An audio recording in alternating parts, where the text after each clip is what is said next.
অসাধারণ আয়োজনটি বাস্তবায়ন করবার জন্য যারা যেভাবে পরিশ্রম করেছেন, আমি বিশেষভাবে উল্লেখ করতে চাই চট্টগ্রাম মেডিকেল কলেজ হসপিটালের সম্মানিত director brigadier general Mohammad Taslim Uddin সাহেব, এবং উপস্থিত আছেন অত্র প্রতিষ্ঠান অর্থাৎ চট্টগ্রাম মেডিকেল কলেজের সম্মানিত অধ্যক্ষ যারা প্রফেসর ডাক্তার মোহাম্মদ জসিম উদ্দিন, সেই সাথে তাদের সহকর্মীবৃন্দ, সম্মানিত শিক্ষকবৃন্দ এবং আমার প্রাণপ্রিয় শিক্ষার্থীরা। আমরা মুহাম্মদ সাল্লাল্লাহু আলাইহি সাল্লামের উম্মত হতে পেরে অনেক বেশি গর্বিত এবং আল্লাহ সুবহানাহু ওয়া তাআলার কাছে অনেক বেশি কৃতজ্ঞতা আমাদের আদায় করতে থাকা উচিত। কারণ পৃথিবীর ইতিহাসে বহু মানুষ এসেছে, আরো বহু মানুষ আসবে। মুহাম্মদ সাল্লাল্লাহু আলাইহি সাল্লাম এমন মানুষ যে তার চাইতে জনপ্রিয়, তার চাইতে বেশি মানুষের ভালোবাসা পৃথিবীতে পেয়েছেন এমন আরেকজন মানুষ পৃথিবীতে আপনি খুঁজে বের করতে পারবেন না। শুধু তাকে ভালোবেসে তার নামে নিজের সন্তানকে নামকরণ করার যে রেকর্ড, এটা পৃথিবীর ইতিহাসে আরেকজন মানুষের বেলা আপনি দেখাতে পারবেন না। গোটা বিশ্বে মোহাম্মদ নামের যত মানুষ আছে এবং 1400 বছর ধরে তাকে ভালোবাসার যত মানুষ পৃথিবীতে আছে, গোটা পৃথিবীর সব মানুষের জনপ্রিয়তাকে যদিও জনপ্রিয়তা এই শব্দটি আজকাল খুব সস্তা ক্ষেত্রে ব্যবহার হয়, কিন্তু আমরা বোঝাতে চাচ্ছি যে মানুষের ভালোবাসা যে মানুষগুলোর জন্য থাকে, সেই ভালোবাসা সবগুলোকে যদি আপনি এক পাশে রাখেন আর মুহাম্মদ সাল্লাল্লাহু আলাইহি সাল্লামের প্রতি মানুষের ভালোবাসাকে যদি অপর প্রান্তে রাখেন, তো আমার তো ধারণা যে মুহাম্মদ সাল্লাল্লাহু আলাইহি সাল্লামের প্রতি মানুষের যে ভালোবাসা, এই ভালোবাসার ধারে কাছেও অন্য কোনোটাকে আপনি রাখতে পারবেন না। মানুষের ভালোবাসা খুব বেশি সময় ধরে আসলে ধরে রাখা যায় না। একজন মানুষ পৃথিবী থেকে চলে গেছেন 1400 বছর আগে, তার গত হওয়ার প্রায় 1.5 সহস্র বছর পরেও পৃথিবীতে তার যে জনপ্রিয়তা, বরং আমি ভিন্ন শব্দ বলি, তার প্রতি মানুষের যে ভালোবাসা, 1450 বছর পরের কথা 14 বছর পরেই পৃথিবীর সকল জনপ্রিয় মানুষদের জনপ্রিয়তায় ভাটা পড়ে যায়। 14 বছরেরও প্রয়োজন হয় না, 14 মাস পর পৃথিবীর সবচেয়ে আলোচিত, প্রশংসিত এবং অনেক নামি দামি মানুষগুলোর প্রশংসা এবং আলোচনা হারিয়ে যেতে শুরু করে। একজন মানুষ তার জীবনে কি ছিল যে কারণে যে 1400 বছর পরও পৃথিবীতে তিনি শুধু প্রাসঙ্গিকই নন, তিনি পৃথিবীর সকল মানুষের মধ্যে সবচেয়ে বেশি মানুষের কাছে প্রিয় এবং ভালোবাসার পাত্র। তাকে অন্তঃস্থল থেকে মানুষ এত ভালোবাসে কি কারণে? কি ছিল তার বৈশিষ্ট্য? অবাক করা বিষয় হলো, তাকে নিয়ে বহু গবেষণা হয়েছে, হচ্ছে, কিয়ামত পর্যন্ত হতে থাকবে। একজন মানুষ যার জীবনকে নিয়ে গবেষণা করে কোনো প্রকার কুল কেনারা করে মানুষ শেষ করতে পারছে না, পারবেও না।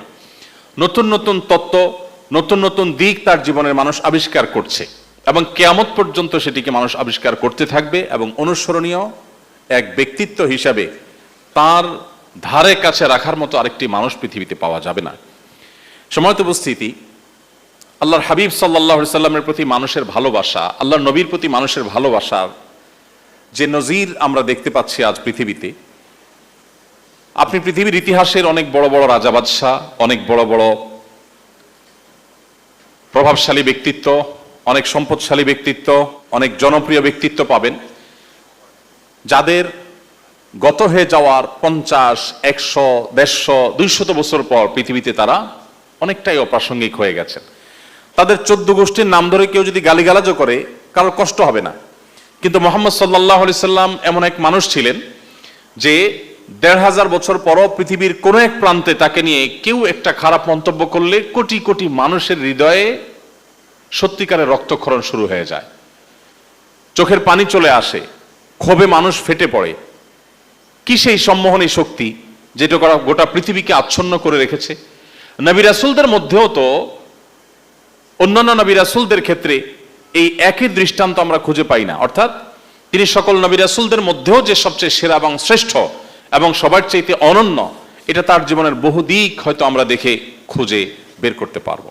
সম্মানিত উপস্থিতি, একজন মুসলিম তো বটেই, সত্যানুসন্ধানী মানুষ হিসেবে আমাদের প্রত্যেকের উচিত সেই মহামানবের জীবনকে শুরু থেকে শেষ পর্যন্ত একবার হলেও জানার চেষ্টা করা।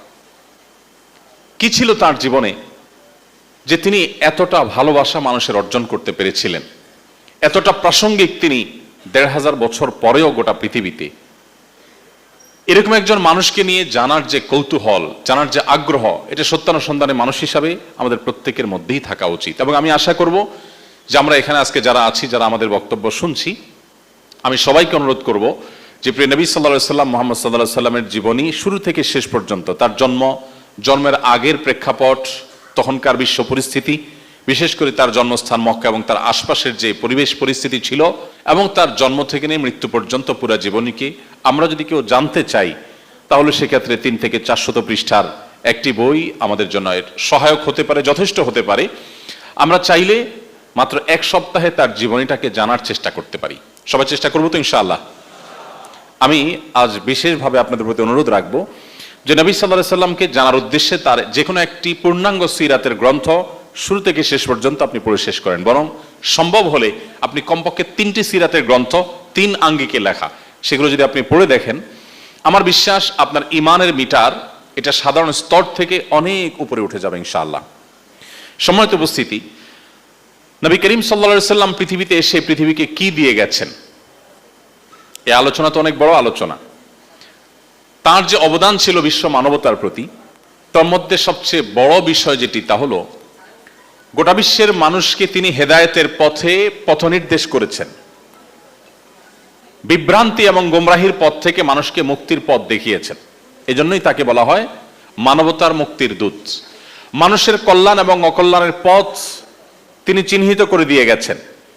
আজ পৃথিবীতে অনেক আইডিয়া মানুষ এক্সপেরিমেন্ট করছে, অনেক আইডিয়া পশ্চিমে, পূর্বে, মধ্যে, গোটা পৃথিবীতে আপনি দেখবেন মানুষ অ্যাপ্লাই করে দেখছে। এই আইডিয়া, এই ধারণাগুলোকে অ্যাপ্লাই করার পর কখনো তার বিরূপ প্রভাব আমরা লক্ষ্য করছি, কখনো তার ভালো প্রভাব লক্ষ্য করছি, কখনো দেখতে পাচ্ছি যে একটা সময় পর্যন্ত তার ভালো প্রভাব থাকলেও আবার একটা সময় তার খারাপ প্রভাব আমাদের কাছে প্রকাশিত এবং প্রমাণিত হয়ে যায়।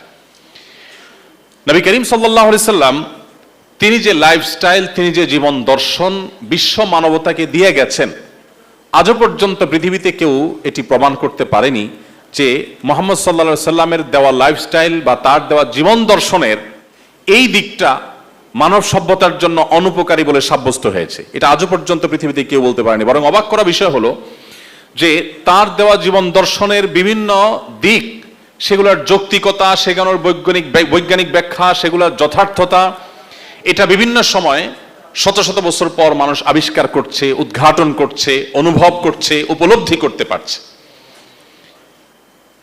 বিশেষ করে 2024-এর এই পর্যায়ে দাঁড়িয়ে আপনি নবী সাল্লাল্লাহু আলাইহি সাল্লামের শত শত সুন্নাহ খুঁজে পাবেন, যে সুন্নাহগুলোর যৌক্তিকতা, যথার্থতা 50, 100 বা 150 বছর আগেও পৃথিবীর মানুষ জানতো না, কিন্তু আজ সেটা দিনের আলোর মতো পরিষ্কার। তো এই মানুষটি সম্পর্কে জানার কৌতূহল, জানার আগ্রহ, জানার জন্য আমাদের মধ্যে প্রেরণা থাকা উচিত। অন্তত তার উম্মত হিসাবে, তার অনুসারীর দাবিদার হিসাবে তার জীবনী জানা আমাদের জন্য একেবারেই অপরিহার্য। আল্লাহ তাআলা আমাদের সবাইকে সে তৌফিক দান করুন। সম্মানিত উপস্থিতি, নবী করিম সাল্লাল্লাহু আলাইহি সাল্লাম তার কথা শুনলেই সাধারণত আমাদের স্মৃতিপটে বা মানসপটে ভেসে ওঠে যে তিনি ইসলাম ধর্মের প্রবর্তক ছিলেন। তিনি মানুষকে ধর্মের কথা বলতেন, আল্লাহর কথা, রাসূলের কথা বলতেন, আখিরাতের কথা বলতেন। এটুকুর মধ্যেই বোধহয় তার জীবন সীমাবদ্ধ। আমি এটুকু খাটো করে দেখাচ্ছি না, বরং এই বিষয়টা ছিল তার জীবনের সবচেয়ে বড় বিষয়, এবং তার জীবনের সবচেয়ে বড় মিশন হলো, যেটা আমি একটু আগে বলছিলাম, মানবতাকে মুক্তির পথ দেখানো। মানবতার সত্যিকারের মুক্তির পথ কোথায়, কোন দিকে, এটি বিভিন্ন সভ্যতায় মানুষ বিভিন্ন রকমের আবিষ্কারের মধ্য দিয়ে এক্সপেরিমেন্ট চালিয়েছে। মানুষ দেখেছে যে এভাবে চলে দেখা যাক মানুষের অধিকার আদায় করা যায় কিনা, ওইভাবে চলে দেখা যাক মানুষকে সুখে বা শান্তিতে রাখা যায় কিনা। অন্য কোনো আইডিয়া হয়তো অন্য কোনো সভ্যতায়, অন্য কোনো সমাজে এক্সপেরিমেন্ট করা হয়েছে যে সেটার কোনো সুফল পাওয়া যায় কিনা। আমি যেটি বলছিলাম, মুহাম্মদ সাল্লাল্লাহু আলাইহি সাল্লাম এমন জীবন দর্শন নিয়ে এসেছেন যে 1400 বছর আগের কোনো জীবন দর্শন এ যুগে পৃথিবীতে প্রাসঙ্গিক হওয়া তো দূরের কথা, একেবারেই অচল হওয়ার কথা, যেখানে তার জীবন দর্শনের প্রতিটি দিকের একেবারে ক্ষুদ্রাতি ক্ষুদ্র দিকও যদি আপনি খুঁজে দেখেন তো দেখবেন যে সেটার যথার্থতা, সেটার বাস্তবতা দিন যত অতিবাহিত হচ্ছে তত বেশি আমাদের কাছে দিনের আলো মতো পরিষ্কার হচ্ছে। আপনারা মেডিকেল কলেজের স্টুডেন্ট, আপনাদের উদ্দেশ্যে বলতে পারি যে এই যে কোভিড-19 গেল, আমরা কোয়ারেন্টাইনের কথা শুনলাম, আমরা স্বাস্থ্যবিধির কথা শুনলাম। আমার কাছে একবার এক সাংবাদিক কোন একটা টিভি চ্যানেল উনি আসলেন কোভিড-19 সময়, এসে বললেন, হুজুর স্বাস্থ্যবিধি সম্পর্কে একটু কিছু কথা বলেন। তো আমি বললাম, এটা তো ডাক্তারদের সাবজেক্ট, এটা তো আমার সাবজেক্ট না, আমি তো একজন টিপিক্যাল হুজুর মানুষ, আমার কাছে তো হুজুরই কোনো সাবজেক্ট নিয়ে আসবেন। তখনই বললেন যে ভাই, মূলত আমাদের ধর্মে যেহেতু পরিচ্ছন্নতার কথা বলা আছে, আর ডাক্তাররা আমাদেরকে পরিচ্ছন্ন থাকতে উৎসাহিত করেন, অনুপ্রাণিত করেন, তো এই জায়গাটায় যেহেতু আপনাদের ইন্টারেস্ট এবং ডাক্তারদের ইন্টারেস্টের জায়গাটা এক হয়ে যাচ্ছে, মানুষ যেহেতু আলেমদের কথা শুনতে পছন্দ করেন, আপনি কিছু কথা বলেন। তো সে প্রসঙ্গে আমরা কিছু কথা বললাম, সাংবাদিক অবাক হয়ে গেলেন এবং বললেন যে ভাই, এর অনেক কথা আমারও জানা ছিল অ্যাজ এ মুসলিম, তবে অবাক করা বিষয় হলো যে মনে হচ্ছে যে কোভিড-19 এই প্রেক্ষাপটে মহানবী হযরত মুহাম্মদ সাল্লাল্লাহু আলাইহি সাল্লাম মনে হচ্ছে আজকেই এই হাদিসগুলো বলে গেলেন। এটা যে 1450 বছর আগের বলা কথা, সেটা যে আজকের এই কোভিড-19 ভয়াবহ পরিস্থিতিতে গোটা পৃথিবী যখন দিশেহারা, এই সময়টাতেও তার সে কথাগুলো যে প্রাসঙ্গিক হতে পারে, এটা তো ভাবতেই অবাক লাগছে। কিভাবে সম্ভব এটা? পৃথিবীতে আপনি এমন মানুষ খুব কমই দেখাতে পারবেন যে মানুষ 500, 700, 800, 1000 বছর আগে কোনো কথা বলে গেছেন, আর সেটা আজ একেবারে দিনের আলোর মতো মনে হবে, জলজল, একেবারে আজকের সঙ্গে খুবই প্রাসঙ্গিক, আজকের সময়ের সাথে সে কথা সামঞ্জস্যতা খুঁজে পাবেন, এরকম কথা খুব বেশি দেখানো যাবে না। 500, 700, 1000 বছর তো পরের কথা। 200 বছর আগের যে শিলালিপি পাওয়া যায়, 300 বছর আগের যে সমস্ত শিলালিপি পাওয়া যায়, আমাদের এই ভারতবর্ষে যারা শাসন করেছেন সেই মোগলদের আমলের লেখা যে শিলালিপি পাওয়া যায়, আপনি যদি সৌদি আরবে চলে যান, মাদায়েন সালেহ পাবেন, পৃথিবীর ইতিহাসের সবচেয়ে প্রাচীনতম সভ্যতার যে স্মৃতি পাওয়া যায় জর্ডানে বা মিডল ইস্টের কোনো কোনো জায়গায়, সেখানকার শিলালিপিগুলোকে উদ্ধার করে ইংরেজিতে বা সেখানকার স্থানীয় ভাষায় আরবিতে যে লেখা আছে, সে সমস্ত লেখা পড়লে বোঝা যাবে যে কেমন যেন একটু ভিন্ন ভিন্ন, আমাদের এখনকার ভাষার সাথে যায় না। এত দূরে যাওয়া লাগবে না, আপনি আমাদের দেশেই 200-300 বছর আগের কোনো পুরাকীর্তিতে কোনো লেখা থাকলে সেই লেখাকে আপনি যদি মিলান, কোনো চিঠি থাকলে, সেই পুরাতন যুগের কোনো চিঠি জাদুঘরে থাকলে সেটার ভাষাকে যদি আপনি মেলান, আপনি দেখবেন যে আজকের ভাষার সাথে যায় না, কেমন যেন একটা ভিন্ন ভিন্ন ভাব, সেকেলে সেকেলে ভাব, অনেক আগের, মনে হয় যে অচল, এখন আর চলে না। কিন্তু আপনি যদি আরবি ভাষা সম্পর্কে প্রাথমিক ধারণা নেন, আপনাকে গভীর পাণ্ডিত্য অর্জন করতে হবে না। এখানে অনেকে আছেন যারা মাদ্রাসা ব্যাকগ্রাউন্ডের, আপনারা পড়াশোনা করেছেন, আরবি ভাষা সম্পর্কে আপনি একেবারে প্রাইমারি ধারণা যদি আপনি নেন, আপনি বিস্মিত হতে বাধ্য। মহানবী হযরত মুহাম্মদ সাল্লাল্লাহু আলাইহি সাল্লামের 1500 বছর আগে বলা কথাগুলো, যেগুলো হাদিস আকারে সংরক্ষিত আছে, সেই কথাগুলো আজকের আরবি ভাষার সাথে যদি আপনি মেলান, কম্পেয়ার করেন, আপনার কাছে একটুও মনে হবে না যে এই কথা 100 বা 200 বছর আগের পৃথিবীতে কেউ বলেছে। আল্লাহর শপথ করে বলছি যে এটি মিরাকল ছাড়া এটি স্বাভাবিকভাবে কোনোদিনই সম্ভবপর হয় না। সম্মানিত উপস্থিতি, মুহাম্মদ সাল্লাল্লাহু আলাইহি সাল্লামের জীবনী নিয়ে যদি আমরা আলোকপাত করি, তো একটা কথা বলে দিতে পারি, আল্লাহর সৃষ্টি জগতের সবচেয়ে বড় বিস্ময়ের নাম হলো মুহাম্মদ সাল্লাল্লাহু আলাইহি ওয়াসাল্লাম। সৃষ্টি জগতের সবচেয়ে বড় বিস্ময়ের নাম হলো আল্লাহ রাসূল সাল্লাল্লাহু আলাইহি ওয়াসাল্লাম। দেখুন, আমি এই কথাটি বিভিন্ন জায়গায় রিপিট করার চেষ্টা করি। একজন মানুষ পৃথিবীতে এসেছেন বিপদ মাথায় করে। পৃথিবীতে যখন এসেছেন, অর্থাৎ পৃথিবীর আলো যেদিন তিনি প্রথম দেখেছেন, মায়ের গর্ভ থেকে যেদিন ভূমিষ্ঠ হলেন, সেদিন কিন্তু তিনি ইয়েতিম হয়েই পৃথিবীতে এসেছেন, অর্থাৎ মাতৃগর্ভে থাকা অবস্থাতেই বাবাকে হারিয়েছেন। দুনিয়ার আলো দেখার আগেই বিপদ মাথায়, দুনিয়ার আলো দেখার পরপরই তার মমতাময়ী মাকে হারিয়েছেন। মায়ের বুকের দুধটুকু খাওয়ার সৌভাগ্য তার জীবনে হয়নি। মা এবং বাবা উভয়কে হারানো এই দুধের শিশু দাদা আব্দুল মুত্তালিবের পরিচর্যায়, তার তত্ত্বাবধানে যখন বড় হতে লাগলেন, মক্কার সবচেয়ে প্রভাবশালী নেতা আব্দুল মুত্তালিবের ছত্র ছায়ায় যখন সম্ভ্রান্ত পরিবারের শিশু হিসেবে বেড়ে উঠতে লাগলেন, সামান্য একটু বেড়ে উঠতে না উঠতেই আল্লাহ রাব্বুল আলামিন দাদা আব্দুল মুত্তালিবকেও নিয়ে গেলেন। এরপর তার সবচেয়ে বড় আশ্রয়দাতা এবং সবচেয়ে বড় অবলম্বন হলেন দুজন, একজন ঘরের ভেতরে আরেকজন ঘরের বাহিরে। ঘরের ভেতরে অবলম্বন হলেন খাদিজা রাদিয়াল্লাহু তাআলা আনহা, তার সহধর্মিণী, আমাদের মা উম্মুল মুমিনিন। আর বাহিরে ছিলেন কে? চাচা আবু তালেব। তার জীবনের সবচেয়ে কঠিন সময়ের যখন তিনি মুখোমুখি, মক্কার মানুষদের আসল রূপ, আসল চেহারা যখন তিনি দেখতে পেলেন, তার নবুয়ত এবং রিসালতের আহ্বান যখন উপস্থাপন করতে লাগলেন এবং চতুর্মুখী বাধা যখন আসতে শুরু করলো, মক্কায় তাকে থাকতে দেয়া হবে কি হবে না এই সিদ্ধান্ত যখন মক্কার যে সমস্ত মানুষরা নিচ্ছিল, যারা মুহাম্মদ সাল্লাল্লাহু আলাইহি সাল্লাম বা তার বংশের লোকদের ধারে কাছে আসতে পারা সৌভাগ্যের ব্যাপার ছিল, সেই মানুষগুলো যখন তাকে শারীরিকভাবে আঘাত করা শুরু করছে এবং তাকে নানাভাবে হেনস্থা করার বন্দোবস্ত যখন করা হচ্ছে, এরকম কঠিন সময়ে তার একমাত্র আশ্রয়দাতা ওই চাচা আবু তালেব এবং ঘরের তার একমাত্র সান্ত্বনার জায়গা খাদিজা রাদিয়াল্লাহু তাআলা আনহা, উভয়কে আল্লাহ তাআলা নিয়ে গেলেন। আপনি চিন্তা করেন, বিপদ মাথায় করে দুনিয়াতে এলেন, দুনিয়ার আলো দেখতে না দেখতে মায়ের মৃত্যু, দাদার মৃত্যু, চাচার মৃত্যু, একমাত্র নিজের আশ্রয়দাতা এবং সান্ত্বনাদাতা স্ত্রী খাদিজা রাদিয়াল্লাহু তাআলা আনহার মৃত্যু। এরপর শুরু হলো মক্কার মুশরিকদের নির্যাতন, নিষ্পেষণের স্টিম রোলার। মুখে থুতু নিক্ষেপ করা থেকে নিয়ে সিজদা যাওয়ার পর উটের বুড়ি, পেটের ভিতরকার ময়লা আবর্জনা, উটের আবর্জনা ছাগলের আবর্জনার মতো না, অনেক বড়, অনেক ভারী, অনেক ওজন, সেটা সিজদা যাওয়ার পর তার মাথার উপর চাপিয়ে দেওয়া হলো। নড়ার শক্তি নাই, নিঃশ্বাস বন্ধ হয়ে মৃত্যু হওয়ার উপক্রম। তার কন্যা দূর থেকে দেখে এসে চিৎকার করে কাঁদতে কাঁদতে বাবাকে উদ্ধার করলেন। তাকে শারীরিকভাবে আক্রমণ করে রক্তাক্ত করা হয়েছে সাফা পাহাড়ের উপর আবু লাহাবের পাথরের আঘাতে তার শরীর থেকে রক্ত ঝরে পড়েছে।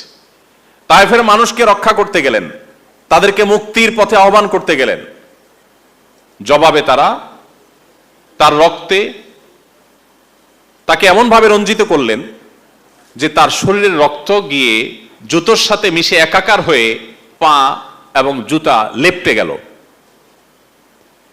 তিনি যখন তায়েফ থেকে নিগৃহীত হয়ে, নির্যাতিত হয়ে নিজের মাতৃভূমিতে ফিরে আসলেন, মাতৃভূমির মানুষ তখন তাকে জায়গা দেবে কি দেবে না, ঢুকতে দেবে কি দেবে না, সে আশঙ্কা মাথায় নিয়ে তাকে প্রবেশ করতে হলো। এত নির্যাতনের মুখে আর সেখানে টিকতে পারলেন, আল্লাহর নির্দেশে তাকে হিজরত করতে হলো। নিজের মাতৃভূমি ছেড়ে চলে যাওয়া, জীবনে কখনো ফিরে আসার সুযোগ হবে কিনা সেটা জানেন না।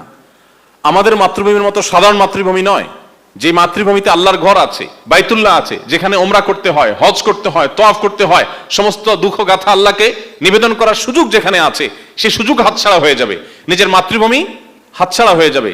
এই সব কিছু রেখে রাতের অন্ধকারে চলে যেতে হবে। সেই চলে যাওয়াটাও সুখকর নয়, চলে যেতেও তাকে দেয়া হচ্ছে না। তাকে রাতের অন্ধকারে পালিয়ে, গতানুগতিক পথ এড়িয়ে, ভিন্ন পথে গিয়ে, গাড়ে সৌরের গুহায় গিয়ে আশ্রয় নিয়ে জীবন বিপন্ন হওয়ার উপক্রম, এরকম শত শঙ্কা মাথায় নিয়ে তাকে মদিনায় যেতে হলো। মদিনায় এসে যে শান্তিতে থাকতে পেরেছেন তা তো না। একের পর এক বদর, উহুদ, খন্দক, একটার পর একটা যুদ্ধ তাকে চাপিয়ে দেওয়া হলো, একটার পর একটা জুলুম তার উপরে চাপিয়ে দেওয়া হলো, আগ্রাসন তার উপরে চাপিয়ে দেওয়া হলো। গোটা মদিনাকে শুধুমাত্র তাকে কেন জায়গা দেওয়া হলো, সেজন্য ধ্বংস করার সকল আয়োজন পরিসমাপ্ত করা হলো। আপনি যদি নবী সাল্লাল্লাহু আলাইহি ওয়াসাল্লামের জীবনে অধ্যয়ন করেন, আপনি অবাক হবেন। আমার মনে হয় এমন একটি রাত ছিল না তার জীবনে যেই রাত নিশ্চিন্ত মনে, নির্ভাবনায়, কোন প্রকার দুশ্চিন্তার এবং কোন প্রকার টেনশন ছাড়া, অর্থাৎ কোন প্রকার চাপ ছাড়া তিনি তার একটি রাত অতিবাহিত করার সুযোগ পেয়েছেন। এটা তার জীবন আপনি হয়তো একদিনও খুঁজে পেতে কষ্ট হবে। একজন মানুষের দুনিয়াতে আসার আগে থেকে বিপদ, দুনিয়া আসার পর পদে পদে এভাবে বিপদ ঠেলতে ঠেলতে তার জীবনকে পার করেছেন। আমরা তো এরকম মানুষকে জনম দুঃখী বলে আখ্যায়িত করি, কিন্তু আপনি অবাক হয়ে যাবেন যে নবী করিম সাল্লাল্লাহু আলাইহি সাল্লামকে আল্লাহ তাআলা পৃথিবীর সবচেয়ে সফল, সবচেয়ে সার্থক মানুষদের শীর্ষে রেখেছেন। এত বিপদগ্রস্ত মানুষ, গোটা জনম যার, গোটা জীবন যার গেছে বিপদে বিপদে, সে মানুষদের বেঁচে থাকাটাই তো বেশি। তিনি কি শুধু বেঁচে থেকেছিলেন? তিনি কি করেছেন? তার যে মিশন নিয়ে তিনি এসেছিলেন, শত সহস্র বাধার পাহাড় প্রাচীরকে ডিঙ্গিয়ে তার সে মিশনকে সফলতার সর্বোচ্চ চূড়ায় রেখে তারপর দুনিয়া থেকে চলে গেছে সাল্লাল্লাহু আলাইহি ওয়াসাল্লাম। প্রিয় ভাইরা আমার, তার পুরো জীবনের প্রত্যেকটা অধ্যায় বিষয়ে এতজন সহধর্মিনী সাথে নিয়ে সংসার করেছেন, ঘর করেছেন, কিন্তু তার সে সাংসারিক জীবনে একজন স্ত্রীর একটি কমেন্ট আপনি তার শত্রুদের লেখা বইও বের করতে পারবেন না যে যিনি বলবেন যে আমি আসলে আনহ্যাপি ছিলাম তার সাথে, আপনি দেখাতে পারবেন না। এত শত্রু ছিল তার। মক্কা থেকে মদিনা আসার পর যে শান্তি থাকতে পারবেন তা না তো। মক্কা থেকে যেরকম সেখান থেকে বসে বসে তারা যুদ্ধগুলো চাপিয়ে দিয়েছে, আবার মদিনার ভেতর থেকে ইহুদিরা, মুনাফিকরা কত মুখী বাধা তাকে অতিক্রম করতে হয়েছে। বেদুইনরা আজকে এরা যুদ্ধের প্রস্তুতি নেয়, কালকে তারা গুপ্ত হামলা করার প্ল্যান করে, পরশুদিন দেখা যাচ্ছে মুনাফিকরা মসজিদ নির্মাণ করেছে, তাকে দিয়ে উদ্বোধন করবে, আসলে পাথর প্রস্তুত করে রেখেছে যে তিনি যাবেন আর ছেড়ে দিয়ে তাকে হত্যা করবে। কত শত আয়োজন। তখনকার যে পৃথিবীর পরাশক্তিগুলো ছিল তারা কি বসেছিল? তারাও সদা প্রস্তুত ছিল এবং তারাও সক্রিয় ছিল।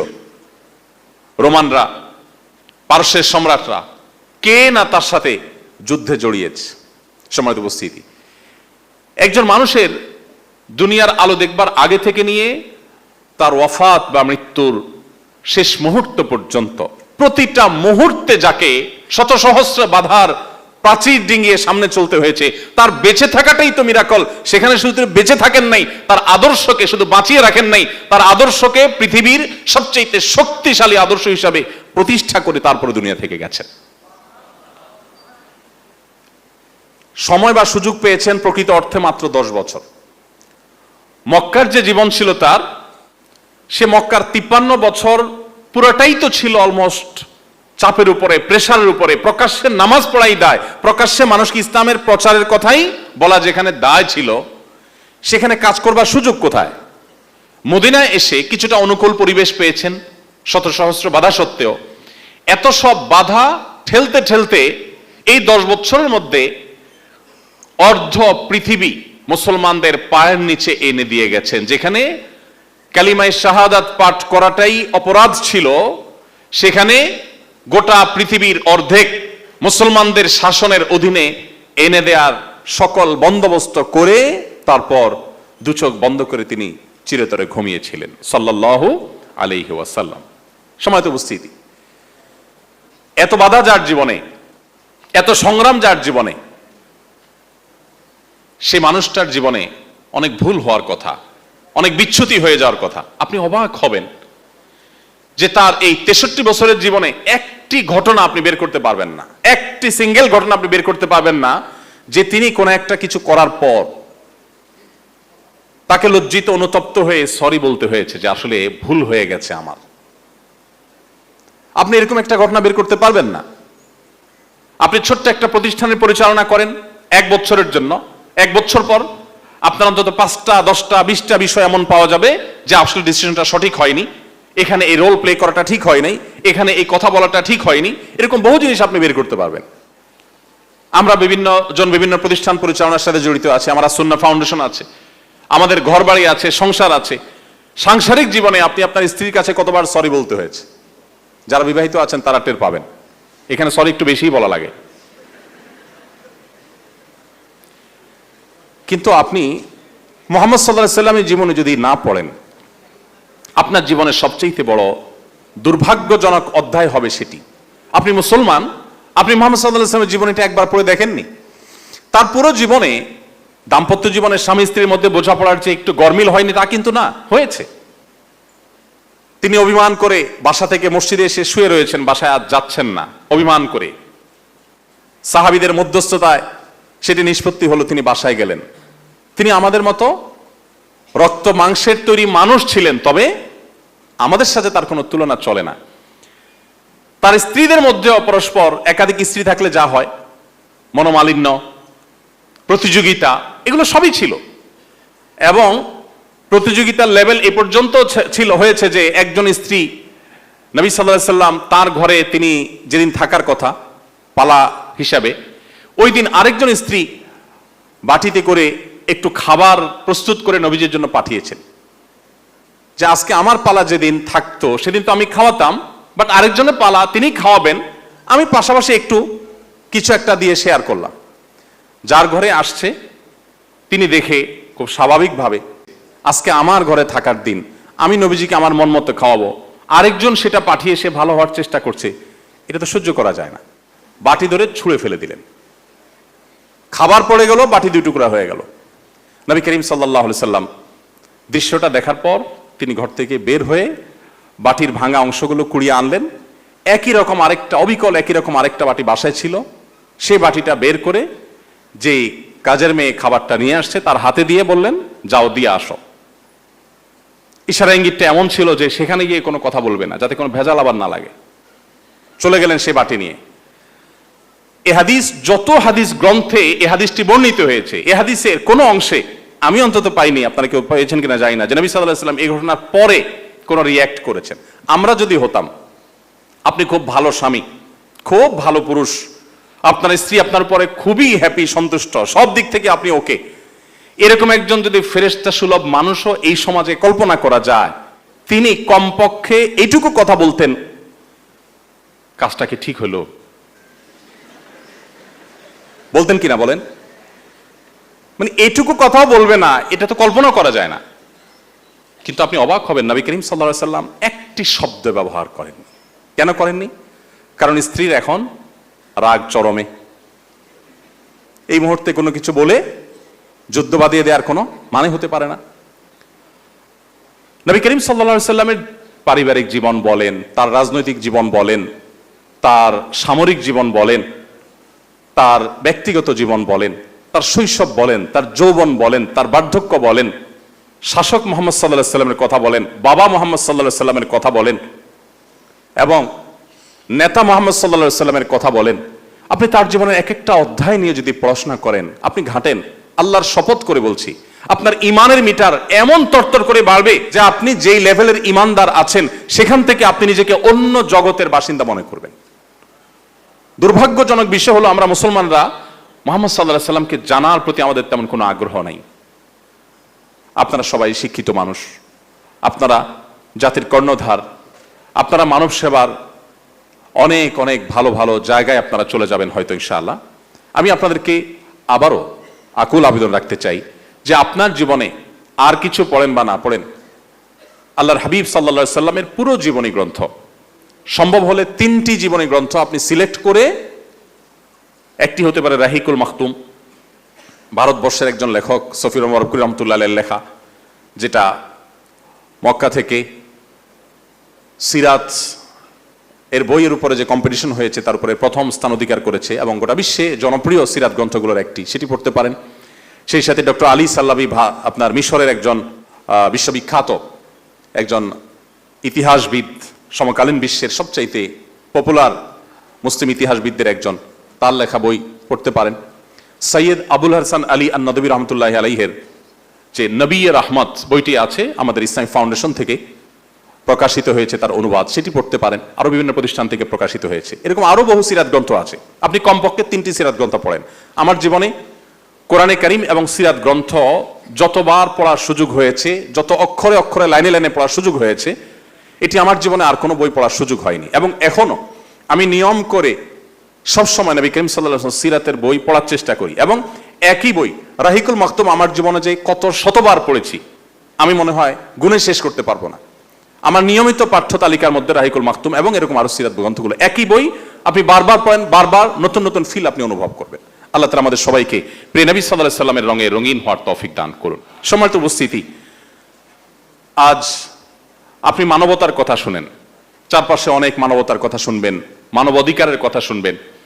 মুহাম্মদ সাল্লাল্লাহু আলাইহি ওয়াসাল্লামের মানবিক দিকগুলো যেগুলো তার জীবনে ছিল, তার জীবনে যে সমস্ত মানবাধিকারের নীতিমালা তিনি প্রণয়ন করে গেছেন এবং যেগুলোর বাস্তবায়ন তিনি করেছেন, আপনি যদি সেগুলোর উপরে পড়াশোনা করেন এবং ঘাটেন, আপনি অবাক হয়ে যাবেন যে ১৫০০ বছর আগের পৃথিবীতে মানুষ এটা কিভাবে বলতে পারে। আমি সবসময় একটা কথা বলি, সিরাত পাঠের আগে বা নবী সাল্লাল্লাহু আলাইহি ওয়াসাল্লাম সম্পর্কে আলোচনা শোনা বা বলার আগে আপনাকে একটু থামতে হবে। আপনি কয়েক সেকেন্ডের জন্য চেষ্টা করতে হবে কল্পনার জগতে ১৫০০ বছর আগের পৃথিবীতে ফিরে যাওয়ার, তারপর আপনি তার জীবনী পাঠ করা শুরু করবেন। তাহলে আপনি উপলব্ধি করতে পারবেন তার জীবনীর যে সমস্ত গুরুত্বপূর্ণ দিক আছে সেগুলো আমাদের জন্য কত বেশি তাৎপর্যপূর্ণ, এবং কম্পেয়ার করতে আপনার সুবিধা হবে। যেমন আজ শিক্ষার কথা আমরা সবাই বলি, শিক্ষার গুরুত্ব একজন রিক্সা চালক, একজন দিনমজুর, একজন খেটে খাওয়া শ্রমিক, একজন সাধারণ মানুষ, একজন অশিক্ষিত মানুষও বুঝেন যে শিক্ষা আজ খুবই গুরুত্বপূর্ণ একটা বিষয়।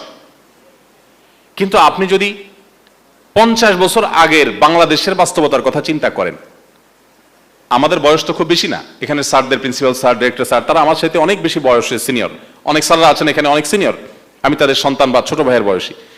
আমি আমার শৈশবে গ্রামীণ পরিবেশে যেহেতু বড় হয়েছে, আমি গ্রামের ছেলে, আমি দেখেছি যে অনেক বাবা মা সন্তানদের খেতে কাজ করাটাকে পড়ালেখা করার চাইতে অনেক দরকারি কাজ মনে করতেন। এখনো হয়তো গ্রামে গঞ্জে খুঁজলে কিছু পাওয়া যাবে। তাহলে 40 বছর 45 বছর আগের বাস্তবতা যদি এই হয়, তাহলে 200 বছর আগের বাস্তবতা এই দেশে কি ছিল? এভাবে আপনি ১৫০০ বছর আগের সেই আরবের বাস্তবতা যদি চিন্তা করেন, তখন পড়ালেখার মতো একটা বেহুদা কাজ, জ্ঞান অর্জন করার মতো একটা অপ্রয়োজনীয় কাজ, সেই সমাজের মানুষের কাছে একটা হাস্যকর কাজ, আনপ্রোডাক্টিভ একটা কাজ আরেকটা মনে হচ্ছিল না। তখন জ্ঞান অর্জন করার চাইতে মানুষের কাছে বেশি গুরুত্বপূর্ণ ছিল পেশি শক্তি কার বেশি। কারো সন্তান হয়েছে, তাকে সবকিছুর আগে কিভাবে সে ঘোড়া চালাবে, কিভাবে সে তীর চালাবে, কিভাবে সে তরবারি চালাবে, কিভাবে সে বল্লম চালাবে, কিভাবে সে যুদ্ধ করবে, কিভাবে সে শারীরিক কসরত করে শক্তিশালী হবে, এই প্রচেষ্টাই ছিল। যুদ্ধ ছাড়া মারামারি, খুনাখুনি, রাহাজানি, দখলদারিত্ব, এগুলো ছাড়া তখন মধ্যপ্রাচ্যের, তখন ইসলাম পূর্ব আরবের মানুষের আর কোনো কাজ ছিল না। তাদের কাছে শিক্ষা সবচেয়ে অপ্রয়োজনীয় ছিল। ওই বাস্তবতায় দাঁড়িয়ে আমি এই জন্য বলেছি যে ১৫০০ বছর আগে চলে যেতে হবে আপনাকে। মুহাম্মদ সাল্লাল্লাহু আলাইহি সাল্লামকে নিয়ে আপনি যখন অধ্যয়ন করবেন, আপনি ফিরে যেতে হবে যে তিনি কোন বাস্তবতার কথা বলেছেন। আপনি এখন 2024 সালে এসে জ্ঞান অর্জনের গুরুত্ব অনেক অনুধাবন করেছেন, পড়ালেখা ছাড়া কোনো কিছুই চলে না, গোটা পৃথিবী অচল জ্ঞান ছাড়া, বিজ্ঞান ছাড়া। এই পর্যায়ে দাঁড়িয়ে আপনি জ্ঞান বিজ্ঞানের অনেক ফজিলত, অনেক মর্যাদা, অনেক ওয়াজ, অনেক লেকচার আপনি দিতে পারবেন। কিন্তু ১৫০০ বছর আগে যেই সমাজে জ্ঞানের কোনো 2 পয়সার মূল্য ছিল না, সেই সমাজের মানুষের বুকের উপর দাঁড়িয়ে সর্বপ্রথম নির্দেশ আল্লাহর পক্ষ থেকে যখন আসে, ইকরা বিসমি রাব্বিকাল্লাযী খালাক, তখন বুঝতে আর বাকি থাকে না এটা কোনো মানুষের রচিত কোনো গ্রন্থ না, এটা মানুষের দেয়া কোনো কথা না, এটা মহান আল্লাহর দেয়া কথা। সেই জগদ্দল পাথর বুক থেকে, মানবতার বুক থেকে সরিয়ে শিক্ষার আলো সেখানে জ্বালিয়ে গোটা পৃথিবীর মানুষকে সর্বপ্রথম শিক্ষার সবচেয়ে বেশি গুরুত্ব। নামাজের ব্যাপারেও তখন নির্দেশ আসে নাই, রোজার নির্দেশে তখন আসে নাই, হজ করার নির্দেশও আসে নাই, যাকাত দেওয়ার নির্দেশ আসে নাই, বাবা মার প্রতি সদাচরণ নির্দেশ আসে নাই, প্রতিবেশীর সাথে সদাচরণ নির্দেশ আসে নাই। সবকিছুর আগে সর্বপ্রথম নির্দেশ এসেছে ইকরা বিসমি রাব্বিকাল্লাযী খালাক। আপনার কাছে কি বিষয়টা স্বাভাবিক মনে হয়? ১৪০০-১৫০০ বছর আগে, ১৪৫০ বছর আগের পৃথিবীতে একটা সমাজের মানুষকে প্রথম এমন এক নির্দেশ দেওয়া হচ্ছে যে নির্দেশের কোনো গুরুত্ব সমাজের মানুষের কাছে নাই, এবং এটা দিয়েই শুরু করা হচ্ছে। নবী করিম সাল্লাল্লাহু আলাইহি সাল্লাম তিনি তার সেই মানবিক যে মুহাম্মদ সাল্লাল্লাহু আলাইহি সাল্লামের যে রূপ, আমরা নবী মুহাম্মদ সাল্লাল্লাহু আলাইহি সাল্লামকে অনেকে জানি, মানবিক মুহাম্মদ সাল্লাল্লাহু আলাইহি সাল্লামকে আমরা অনেকে জানি না। আমি সবসময় এই কথাটি বলি, আজ মানবাধিকার নিয়ে কথা বলা এটা একটা ফ্যাশনে পরিণত হয়েছে, এটা একটা স্টাইল, এটা বলতে বেশ সুন্দর শোনা যায়, শুনতে বেশ ভালো লাগে। মানবাধিকারের কথা, শ্রমিকের অধিকার, নারীর অধিকার, এগুলো বললেই শরীরের মধ্যে একটা ভাব চলে আসে, তাই না? যে অধিকার নিয়ে কথা বলছে, লোকটা খুব আধুনিক, খুব স্মার্ট, লোকটা খুব সময় সচেতন, লোকটা খুব মানবিক, লোকটা খুব মানবতাবাদী।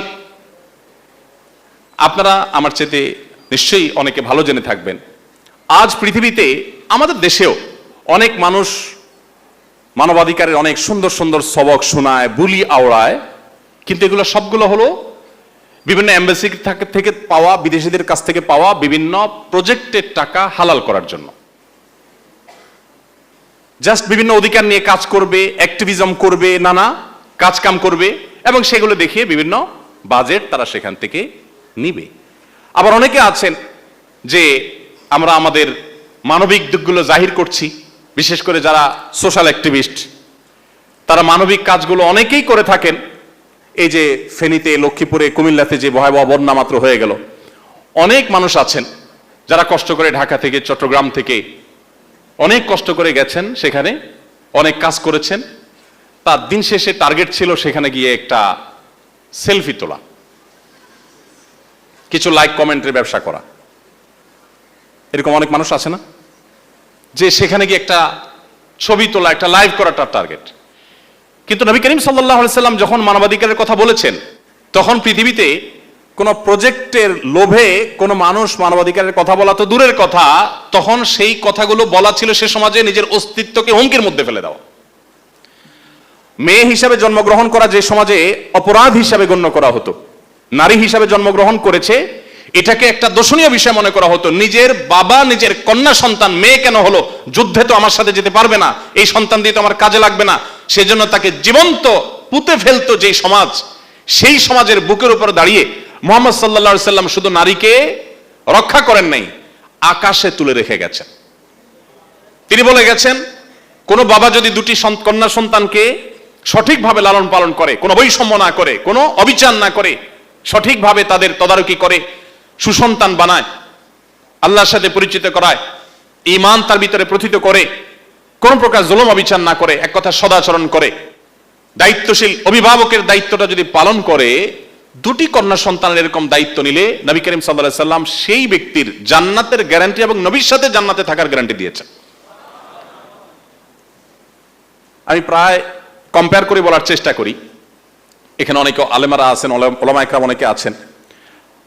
নবী করিম সাল্লাল্লাহু আলাইহি সাল্লামের হাদিসের ভান্ডার থেকে আপনি একটি হাদিসও খুঁজে পাবেন না যে দুটি কন্যা সন্তানকে লালন পালন করলে এত মর্যাদার কথা আল্লাহ নবী বলেছেন। তার বিপরীতে 1 ডজন ছেলে সন্তান লালন পালন করলে নবী সাল্লাল্লাহু আলাইহি সাল্লাম জান্নাতের বারান্দায় জায়গা থাকবে, এরকম কথা বলেননি। অর্থাৎ মেয়ে হিসাবে জন্মগ্রহণ করার পর তার বাঁচার অধিকার আছে, এই কথা মুহাম্মদ সাল্লাল্লাহু আলাইহি সাল্লাম বলে থামেন নাই। সমাজের সবচেয়ে বেশি সম্মানের সাথে, মর্যাদার সাথে বাঁচার অধিকার তাকে দিয়ে গেছেন। অবাক করা বিষয় হলো, ইমাম মালিক রাহমাতুল্লাহ আলাইহি বলতেন, আল আম্বিয়া ও আবুল বানাত। নবী সাল্লাল্লাহু আলাইহি সাল্লাম শুধু নীতিবাক্য শুনে নীতিবাক্য শুনিয়ে বা থিওরি দিয়ে যান নাই। আল্লাহ রাব্বুল আলামিন আমাদের নবী সাল্লাল্লাহু আলাইহি সাল্লামকে বেশ কয়েকটা ছেলে সন্তান দিয়েছেন, কিন্তু তাদের সবাইকে নিয়ে গেছেন কখন? একেবারে শৈশবে, শিশুকালে। তার 4টি কন্যা সন্তান বড় হওয়া পর্যন্ত বেঁচে ছিলেন, স্বাভাবিক জীবনযাপন করেছেন, এবং তারাও ছেলে সন্তানের মা হয়ে দুনিয়া থেকে গেছেন। তারা সবাই কন্যা সন্তান। তিনি কন্যাদের অধিকার, মেয়েদের অধিকারের ব্যাপারে শুধু কথা বলেছেন তা নয়, যেহেতু তার পুরো লাইফটা আল্লাহ রাব্বুল আলামিন, আমাদের সবার জীবনে আল্লাহর কর্তৃক নিয়ন্ত্রিত। আল্লাহ রাব্বুল আলামিন তার হাবিব, তার রাসূলের জীবনে, তার সংসারে, তার ঘরে ছেলে সন্তান রাখেনি নেই, যেগুলোকে বাঁচিয়ে রেখেছেন সবগুলা কন্যা সন্তান। অর্থাৎ মেয়েদের অধিকারের ব্যাপারে শুধু তিনি কথা বলেছেন তা নয়, তার ঘরে সেটার ইমপ্লিমেন্ট তিনি করেছেন এবং বাস্তবায়ন করেছেন। ফাতিমা রাদিয়াল্লাহু তাআলার প্রতি তার যে মমতা, অন্যান্য কন্যা সন্তানদের প্রতি যে মমতা, এগুলো এক একটা নিয়ে 2-4-5 ঘন্টা লেকচার দেওয়া যাবে। ঘন্টাকে ঘন্টা আপনি অধ্যয়ন করে শেষ করতে পারবেন না যে বাবা হিসাবে কি করেছেন। এক ব্যক্তি নবী সাল্লাল্লাহু আলাইহি সাল্লামের কাছে এসেছেন, এসে দেখলেন যে নবী সাল্লাল্লাহু আলাইহি সাল্লাম তার নাতি হাসান এবং হোসেন রাদিয়াল্লাহু তাআলাকে চুমু দিচ্ছেন, আদর করছেন। তখন সে সাহাবী অবাক হয়ে বললেন, হে আল্লাহর রাসূল, আমার অনেকগুলো সন্তান আছে, আমি তো এদের কখনো আদর করি নাই। সেই 1500 বছর আগের মানুষের যে কালচার ছিল, সে কালচারের কথা বলা হচ্ছে, যে এভাবে আদর করার কালচার সে তখনকার মানুষের কাছে ছিল না, মানুষ জানতো না। এমনি আরবরা মানুষ হিসাবে একটু সাধারণত রূঢ় স্বভাবের, নবী রাসূলদের কথা ভিন্ন। সাধারণ আরবদের মধ্যে স্বভাবটা একটু রূঢ় প্রকৃতির হয়ে থাকে। আমি 10 বছর সৌদি আরবে ছিলাম। ইসলামিক অ্যাফেয়ার্স মন্ত্রণালয়ের তরফ থেকে বাংলা ভাষাভাষীদের মধ্যে দাওয়াতি কাজ করা আমার দায়িত্ব ছিল। তো ফ্যামিলি সহ থাকতাম। আমার বাসার সামনে আমি একবার দেখলাম এক সৌদিয়ান যাচ্ছে, তার পেছন দিয়ে তার ছোট বাচ্চারা যাচ্ছে, কত 5-6 বছর বয়স হবে হয়তো। তো বাচ্চাটা বাবার পেছনে দৌড়ে দৌড়ে যাচ্ছে, দৌড়াতে গিয়ে ছোট মানুষ আর ওরা ছোট বাচ্চারাও জুব্বা পরে, লম্বা জুব্বা পরে, তো জুব্বার সাথে প্যাঁচে এসে পড়ে গেল, বেশ জোরে সোরেই পড়লো। তো আমি খেয়াল করলাম অনেক দূর থেকে তার বাবা বাচ্চার কান্নার আওয়াজ শুনে হালকা একটু ঘাড়টা ঘুরায় দেখলেন, দেখে বললেন, ইয়াল্লাহ গুম, ইস মুশকিলা খালাস গুম, মানে সমস্যা কি, উঠো হাঁটো আসো। আমি আমার মিসেসকে বললাম যে দেখো তো এটা কোনো বাঙালি বাবা দ্বারা সম্ভব? আমরা হলে দৌড় দিয়ে চলে যেতাম, আরে বাচ্চারা পড়ে গেছে, তাড়াতাড়ি করে মুছে দিতাম, কোলে নিতাম, বাবা কিছু হয় না, কাঁদে না, থামো, কত কাহিনী করতাম। আর ওই লোকটা আমি দেখলাম, আমার চোখের সামনে দেখা ঘটনা, যে অনেক দূরে বাচ্চাটা পড়ে আছে, কাঁদতেছে, বেশ ব্যথা পাইছে, বলতেছে খালাস ইস মুশকিল আল্লাহ গো, সমস্যা কি, উঠো দাঁড়াও আসো। এটা বলে সে আবার হাঁটা শুরু করছে। বাচ্চাও নিরুপায় দেখছে, আর কি করা, কষ্ট করে বেচারা হাঁটা শুরু করে দিচ্ছে। সেই আরবের মানুষ, এটা তো আমি বলছি 10 বছর আগের কথা, আর 1500 বছর আগের বাস্তবতা কি ছিল?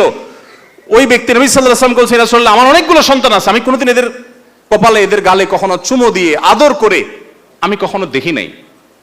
নবী করিম সাল্লাল্লাহু আলাইহি ওয়াসাল্লাম তখন বেশ শক্ত ভাষায় বলেছিলেন, যে ব্যক্তি মানুষের প্রতি দয়া করে না, মায়া করে না, ভালোবাসা দেয় না, স্নেহ দেয় না, মমতা দেয় না, সে ব্যক্তি আল্লাহর পক্ষ থেকে স্নেহ মমতা ভালোবাসা পায় না। নবী করিম সাল্লাল্লাহু আলাইহি ওয়াসাল্লাম কি করেছেন বিশ্ব মানবতার জন্য? নীতিবাক্য বলা বহু মানুষ আপনি পাবেন, থিওরি দেওয়া বহু মানুষ আপনি পাবেন, একটি বিষয় দেখাতে পারবেন না যে মুহাম্মদ সাল্লাল্লাহু আলাইহি ওয়াসাল্লাম শুধু থিওরি দিয়ে গেছেন। তিনি যেগুলো থিওরি দিয়ে গেছেন তার সবগুলো বাস্তবায়ন করে গেছেন। মাত্র ওই যে বললাম, মদিনা আসার পর 10 বছর স্বাভাবিক জীবনযাপন করার সুযোগ পেয়েছেন, তাও প্রতি বছর যুদ্ধ, এক না একাধিক। প্রতি রাত তাকে টেনশন নিয়ে ঘুমাতে যেতে হতো। এত চাপের মধ্যে, ভেতরের চাপ মদিনার ইহুদিদের, মুনাফিকদের, বাহিরের চাপ মক্কার মুশরিকদের, আর আরো দূরের চাপ রোমানদের, বিভিন্ন অনারব শাসকদের, রাজাদের। এত কিছুর পরও নবী করিম সাল্লাল্লাহু আলাইহি ওয়াসাল্লাম, তাকে আপনি দেখবেন যে তিনি তার এই জীবনে যা বলেছেন তার সবগুলো তিনি ইমপ্লিমেন্ট করে গেছেন, বাস্তবায়ন করে গেছেন সাল্লাল্লাহু আলাইহি ওয়াসাল্লাম। সম্মানিত উপস্থিতি, নবী করিম সাল্লাল্লাহু আলাইহি ওয়াসাল্লামের যে মানবিক দিকগুলো ছিল তার জীবনে, আপনারা একটা ঘটনা সবাই জানেন। যখন তিনি হেরা গুহায় সর্বপ্রথম জিবরিলের সাথে তার সাক্ষাৎ হলো, জিবরিল যখন তাকে 3টা চাপ দিলেন ইকরা বিসমি রাব্বিকাল্লাযী খালাকা বলার আগে, তখন তিনি এতটাই ভড়কে গেলেন, কারণ হেরা গুহায় যারা গিয়েছেন মক্কায় তারা বলতে পারবেন, আমার এখনো উঠার সাহসই হয়নি, অনেকে উঠে মাশাআল্লাহ, এত উপরে, এত এখনো সেখানে নির্জন, কারণ পাহাড়ের চূড়ায় মানুষজন কোত্থেকে থাকবে, আর তখন তো এসব জায়গায় কোনো বসতি ছিল না মানুষের। এরকম নির্জন জায়গায় ফেরেশতা জিবরিলের চাপ, তার সাথে সাক্ষাৎ, এত বিশাল আকার সৃষ্টি, এগুলো দেখে নবী সাল্লাল্লাহু আলাইহি ওয়াসাল্লাম ভড়কে গেছেন। বাসায় এসে তার স্ত্রী খাদিজা রাদিয়াল্লাহু আনহাকে যখন বললেন যে আমাকে চাদর দিয়ে মোড়াও, আমার গায়ে জ্বর এসেছে, আমি ভয় পেয়েছি, আমার জীবন বিপন্ন হওয়ার আশঙ্কা করছি আমি, তখন আব্বাজান খাদিজা রাদিয়াল্লাহু আনহা কি বলেছিলেন? হাদিসটা আপনারা অনেকেই জানেন। তিনি বলেছেন, কাল্লা লা ইউহযিকাল্লাহু আবাদা, কোশ্চিন কালেও আপনি কখনো চিন্তা করবেন না, আল্লাহ আপনাকে কখনো অপমানিত করবেন না, এটা হতে পারে না। কেন? কারণ ইন্নাকা লা তাসিলুর রাহিম, কারণ আপনি আত্মীয়তার বন্ধনগুলোকে সম্পর্কযুক্ত করেন, আপনি আত্মীয়তার সম্পর্কগুলোকে জোড়া দেন। কেউ কারোর আত্মীয়র সাথে সম্পর্ক ছিন্ন করলে আপনি সেখানে গিয়ে জোড়া লাগানোর জন্য ভূমিকা রাখেন। এবং ওয়াতাহমিলুল কাল, আপনি কারোর মাথার বোঝা খুব ভারী হয়ে গেলে তার বোঝাটা আপনি বহন করে দেন। কেউ ঋণের বোঝা জর্জরিত হলে তার ঋণের বোঝাকে হালকা করার জন্য আপনি ভূমিকা রাখেন। ওয়াতাকসিবুল মাদুম, যার কিচ্ছু নেই তাকে আপনি উপার্জন করে দেওয়ার, তার সম্পদ আহরণ করে দেওয়ার, জোগাড় করে দেওয়ার উদ্যোগ আপনি নেন। ওয়াতাকরিদ দাইফ, আপনি মেহমানের মেহমানদারি করেন। আমরা হয়তো মনে করবো এটা আবার এমন কি বিষয়, মেহমানদারি করে এখন তো কোনো ব্যাপারই না, আমরা তো সবাই মেহমানদারি করি, আমাদের সমাজে এমন কে আছে মেহমানদারি করি না। এই জন্য আমি বললাম, আপনাকে নবী সাল্লাল্লাহু আলাইহি ওয়াসাল্লামকে মূল্যায়ন করতে হলে, তাকে নিয়ে আপনাকে অধ্যয়ন করতে হলে, আপনাকে ফিরে যেতে হবে 1.5 সহস্র বছর আগের পৃথিবীতে, যেই পৃথিবীতে 2-3 মাসেও অনেক বাসায় মানুষের চুলায় আগুন জ্বলতো না। খোদ নবী করিম সাল্লাল্লাহু আলাইহি ওয়াসাল্লামের বাসায় 2 মাস 3 মাসে একবার আগুন জ্বলতো না অনেক সময়। তাহলে কি খেয়ে বেঁচে থাকতেন? ওই যে হয় শুকনা খেজুর আর পানি, এই দুটি ছাড়া তৃতীয় কোনো খাবার ছিল না। মাসকে মাস এভাবে খেয়ে বেঁচে থাকতে হতো। মানুষ খাবার আজকের মতো এত খাবারের কথা কল্পনাও করতে পারতো না। সেই জায়গায়, সেই সমাজে নবী করিম সাল্লাল্লাহু আলাইহি ওয়াসাল্লামের কাছে কোনো মেহমান আসলে মেহমানদের খাবার দেওয়ার ক্ষেত্রে তার কোনো কার্পণ্য ছিল না। এবং তার সাহাবীদের বহু ঘটনা আছে যিনি তাদেরকে এমন ভাবে গড়েছিলেন যে তারা খুব বেশি মেহমান নওয়াজ ছিলেন, অতিথি পরায়ণ ছিলেন। তো খাদিজা রাদিয়াল্লাহু আনহা বলেছেন, ওয়াতাকরিদ দাইফ, আপনি তো খুব অতিথি পরায়ণ, নিজের বাসায় কোনো খাবার না থাকলে অতিথিকে আপনি কখনো না খাইয়ে ছাড়েন না, জোগাড় করেই ছাড়েন। মানুষকে খাওয়ানো সহজ কাজ আজ, কারণ আমার বাসা অনেক কিছু আছে, সেখান থেকে একটু খাওয়ালাম, কিন্তু আছেই অল্প কিছু, তার আমি না খেয়ে ক্ষুধার্ত থেকে সারা রাত মেহমানকে খাওয়ালাম, এটা সহজ বিষয় না। নবী সাল্লাল্লাহু আলাইহি ওয়াসাল্লামের জীবনের একটা বড় অংশ এভাবে পার হয়েছে। এরপর তিনি বলেছেন ওয়াতাইনু আলা নওয়াইবিল হক, মানুষের অধিকার আদায়ের জন্য আপনি কাজ করেন। যেহেতু আপনি এত বেশি মানবিক উদ্যোগ গ্রহণ করেন, অতএব আপনাকে আল্লাহ তাআলা কখনো বেইজ্জত করবেন না, লাঞ্ছিত করবেন না। তিনি মানবতার উপকারের জন্য, মানুষের আর্থিক যে সমস্ত চাহিদা আছে সেগুলো পূরণ করবার জন্য, অভাবী গরিব দুস্থ মানুষদের পাশে দাঁড়াবার জন্য যাকাতের বিধান আল্লাহর পক্ষ থেকে আমাদের জন্য আরোপ করেছেন। সাদাকা দিয়েছেন, কোরবানি দিয়েছেন, মানত দিয়েছেন, কাফারা দিয়েছেন, এবং বিভিন্ন পশু জবের যে উদ্যোগ হালাল সেটার বিধান দিয়েছেন, ওয়াকফের বিধান দিয়েছেন, ওসিয়তের বিধান দিয়েছেন, দানের বিধান দিয়েছেন, ঋণ দেওয়ার ফজিলত বর্ণনা করেছেন, এবং এতিম গরিব বিধবা তাদের দায়িত্বভার গ্রহণ করার ফজিলত বর্ণনা করেছেন, উৎসাহ দিয়ে গেছেন। এবং যত রকমের কল্যাণমূলক কাজ আছে, মসজিদ নির্মাণ, মানুষকে পানি পান করানো, কূপ খনন করা, রোজাদারকে ইফতার করানো, তালেব ইলমদের খানা খাওয়ানো, এতেকাফকারীদের খেদমত করা, মসজিদের আবাদ করা, সমাজের নানামুখী কাজ করা, বিপন্ন মানবতার পাশে দাঁড়ানো, বিধবাদের বিশেষ করে দায়িত্বভার গ্রহণ করা, এরকম শত সহস্র আইটেম বলা যাবে। এমনকি বন্দীদেরকে খাবার দেওয়ার উদ্যোগ গ্রহণ করা, শত সহস্র আইটেম তিনি বের করেছেন এবং সেগুলোর ইমপ্লিমেন্ট করেছেন মানবতার মুক্তির জন্য, মানবতার উপকারের জন্য, মানবিক উদ্যোগ হিসাবে। মানবিক মুহাম্মদ সাল্লাল্লাহু আলাইহি সাল্লাম তার যে জীবনের মানবিকতার দিকগুলো আছে, শুধু এগুলো নিয়ে যদি আপনি অধ্যয়ন করেন, আপনি অবাক হয়ে যাবেন।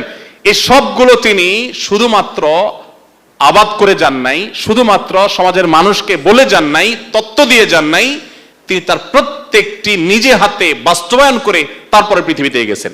সময় কিন্তু সেই 10 বছর, যুদ্ধ করতে করতে জীবন শেষ, এত কিছু করে গেছে। ভাইরা আমার, তো সেই নবী করিম সাল্লাল্লাহু আলাইহি ওয়াসাল্লাম সম্পর্কে আমাদের জানা প্রয়োজন আছে না নাই? আলোচনা করতে করতে হয়তো অনেক দিক আমরা অনেক দিক চলে যেতে পারবো, অনেক আলোচনা করতে পারবো। আমার মনে হয় আমরা কনক্লুশনে চলে আসি। নবী করিম সাল্লাল্লাহু আলাইহি সাল্লাম তার চাইতে উত্তম কোনো আদর্শ, তার চাইতে উত্তম কোনো মডেল, কোনো বিকল্প আমাদের জন্য, গোটা বিশ্বের মানুষের জন্য আর কেউ হতে পারে না। এটা একজন মুসলমান হিসেবে শুধুমাত্র ভক্তি বিশ্বাসের বিষয় না, এটা বাস্তবতা। দেখুন, আজ আমরা বৃক্ষরোপণের অনেক ফজিলত জানি, তাই না? আমি একবার একটা টেলিভিশন প্রোগ্রামে একজন বাংলাদেশের নামকরা একজন স্থপতি, পাশাপাশি তিনি পরিবেশবিদ, তার সাথে একটা প্রোগ্রামে একসাথে ছিলাম। তো আমার পালা যখন আসলো, আমি পরিবেশ নিয়ে কিছু কথা বলার যখন সুযোগ আসলো, আমি পরিবেশ সম্পর্কে কয়েকটা হাদিস শোনালাম। আমার বক্তব্য শেষ করার পর অনুষ্ঠানের ফাঁকে সে ভদ্রলোক, সে স্থপতি এবং পরিবেশবিদ, তিনি আমাকে বললেন, হুজুর আমি তো মুসলমান, খুব প্র্যাকটিসিং, 5 ওয়াক্ত নামাজ কালাম পড়ি, কিন্তু আমি জীবনে এগুলো শুনি নাই। পরিবেশ সম্পর্কে আমার নবী এই সমস্ত কথা বলে গেছেন। এখন এই পর্যায়ে এসে ফ্যাক্টরি রেভলিউশনের পর যত্রতত্র কলকারখানা করে কালো ধোঁয়ার মাধ্যমে, কলকারখানা বর্জ্যের মাধ্যমে গোটা পৃথিবীকে বাস অযোগ্য করে তোলার পর এখন পৃথিবীর সবচেয়ে বেশি বাজেট হয়ে থাকে পরিবেশের জন্য। গোটা বিশ্বের সব দেশগুলো এখন পরিবেশের জন্য সবচেয়ে বেশি বাজেট দিচ্ছে এবং পরিবেশ নিয়ে সবচেয়ে বেশি তারা কনসার্ন। কিন্তু আপনি চিন্তা করুন তো, ফ্যাক্টরি রেভলিউশন হয়েছে কতদিন হয়েছে? বেশি দিন আগে কথা না। পৃথিবীতে যখন এই কলকারখানা হয় নাই, যখন এগুলোর বর্জ্য, তারপরে ধোঁয়া, কালো ধোঁয়া এবং নানাবিধ কারণে পৃথিবীর পরিবেশ যখন নষ্ট হয়নি, সেই পৃথিবীতে 1450 বছর আগের পৃথিবীতে বৃক্ষরোপণ করার গুরুত্ব বর্ণনা করার কি প্রয়োজন ছিল? অবাক করা ব্যাপার না? এখন বৃক্ষরোপণের গুরুত্ব আমরা বুঝি, তখনকার মানুষ তো বৃক্ষরোপণের বৈজ্ঞানিক উপকারিতাও জানতো না, আবার প্রয়োজনীয়তা এতটা ছিল না, কারণ পরিবেশ নষ্ট হয়নি। সেই পৃথিবীতে তিনি বৃক্ষরোপণ সম্পর্কে যে সমস্ত কথা বলে গেছেন, এখনকার পরিবেশবিদদের জন্মেরও শত সহস্র বছর আগে তিনি যা বলে গেছেন, এখনো পরিবেশবিদরা সেগুলো কল্পনা করতে পারে না। তিনি বলে গেছেন, কারোর হাতে যদি কোনো গাছের চারা থাকে, তিনি রোপণ করতে যাচ্ছেন, আর প্রতিমধ্যে তিনি যদি দেখেন যে ইসরাফিল, যিনি সিংহা ফুৎকার দিয়ে গোটা সৃষ্টি জগৎ ধ্বংসের দায়িত্বে নিয়োজিত, তিনি সে দায়িত্ব পালন করার জন্য প্রস্তুতি নিচ্ছেন, অর্থাৎ আল্লাহর নির্দেশে সুইচ টিপ দিবেন এবং গোটা সৃষ্টি জগৎ ধ্বংস হয়ে যাবে, সে সুইচ টিপ দেওয়া বা সিংহা ফুৎকার দেওয়ার জন্য তিনি প্রস্তুতি নিচ্ছেন। এমত অবস্থায় তোমার হাতে থাকা গাছের যে চারা আছে, এটা লাগাতে গিয়ে তোমার যদি মনে হয় যে লাগিয়ে এখন আর কি লাভ হবে, এখনই তো সব তুলার মতো সব ভেঙে চুরমার হয়ে ধ্বংস হয়ে যাবে, এই গাছের চারা থাকবেই তো না, তাহলে লাগিয়ে কি লাভ হবে, এই চিন্তা তুমি না করে ওই রকম পরিস্থিতিতেও তুমি গাছের চারাটি রোপণ করে ফেলবে। তুমি রোপণ করে ফেলেছো, সেটা ঠিক হোক আর না ঠিক হোক, তোমার প্রচেষ্টার কারণে আল্লাহর কাছ থেকে তুমি রিওয়ার্ড পাবে, সওয়াব পাবে। দেখুন নবী করিম সাল্লাল্লাহু আলাইহি ওয়াসাল্লাম বলেছেন, তুমি যদি কোনো গাছ লাগাও, তোমার সে গাছ থেকে কোনো পশু, কোনো পাখি, কোনো পোকা, কোনো মাকড়, কোনো কিছু যদি খায়, কোনোভাবে উপকৃত হয়, তাহলে তুমি তাদেরকে খাদ্য দানের যে সওয়াব, যে রিওয়ার্ড, যে বিনিময়, এটা আল্লাহর কাছ থেকে পাবে। আমি একবার জিনাদের এক মাহফিলে একজন সেখানকার স্থানীয় জনপ্রতিনিধি ছিলেন, তো প্রসঙ্গত ওনাকে আমি একটু রসিকতা করে বললাম যে ভাই, আপনি অনেক বড় নেতা মানুষ মাশাআল্লাহ, এবং বহু মানুষকে আপনি খাবার খাওয়ান, অনেক টাকা পয়সা দেন, রাজনৈতিক কারণে, ভোটের জন্য, নোটের জন্য, নানা কারণে আপনারা দেন এগুলো, বাট আমার জিজ্ঞাসা হলো, আপনি জীবনে 2000 পিপিলিকাকে একবেলা দাওয়াত করে খাওয়াতে পারবেন কিনা? তুমি বলেন যে ভাই এটা আবার কেমন কথা বললেন, পিঁপড়া 2000 খাওয়ানোর মানে কি দাঁড়ালো? বললাম আচ্ছা, আপনি 500 পাখিকে একবেলা মেহমানদারি করবেন, এই সুযোগ আছে? বলো না, এটা কিভাবে সম্ভব?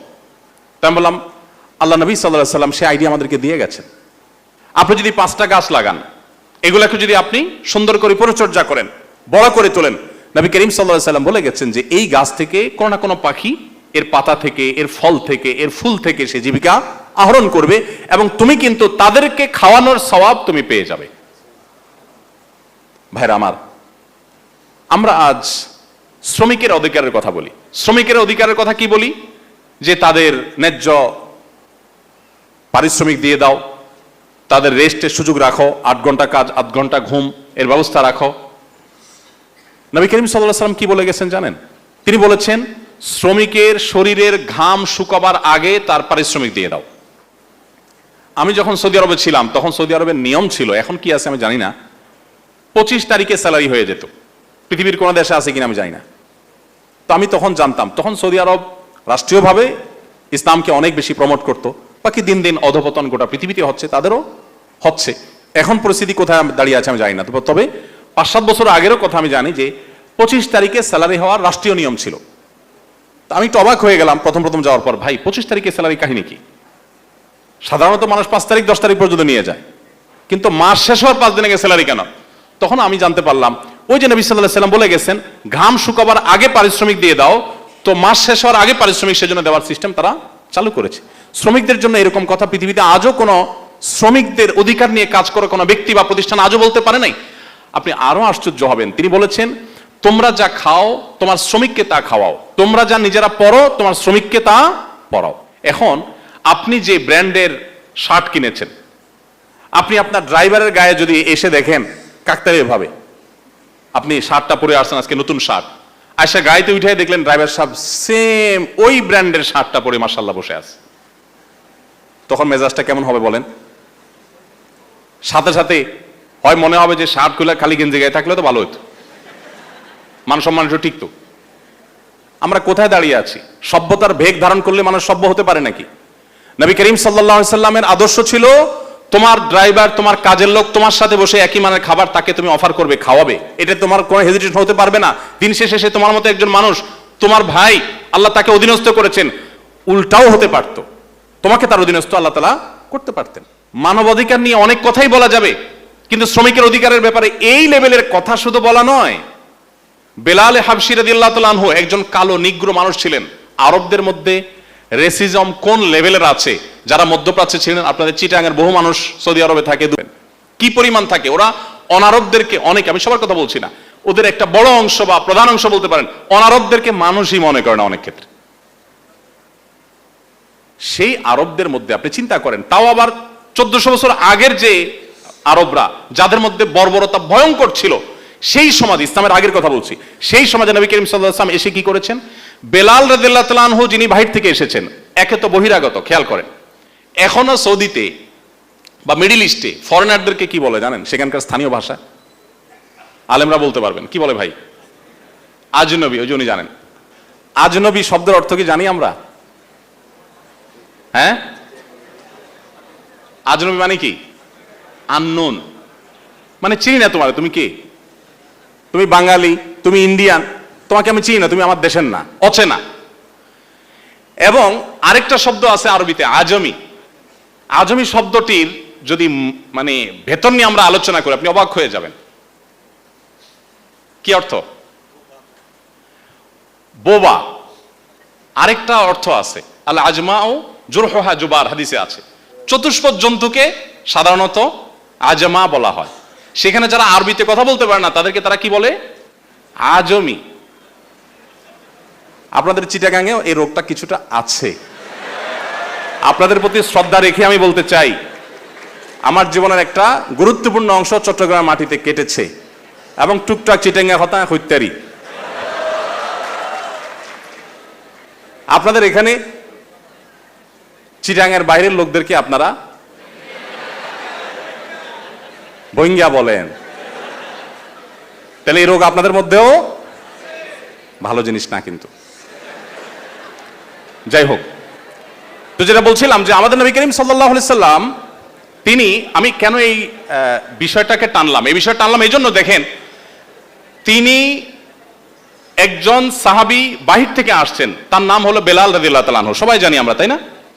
এই লোকটা তাকে যে মূল্যায়ন করেছেন, মর্যাদা দিয়েছেন, সেই মর্যাদাটা লেভেল কি ছিল এটা বোঝার জন্য, তখনকার পরিস্থিতি বোঝানোর জন্য বললাম যে রেসিজম কোন লেভেলের ছিল।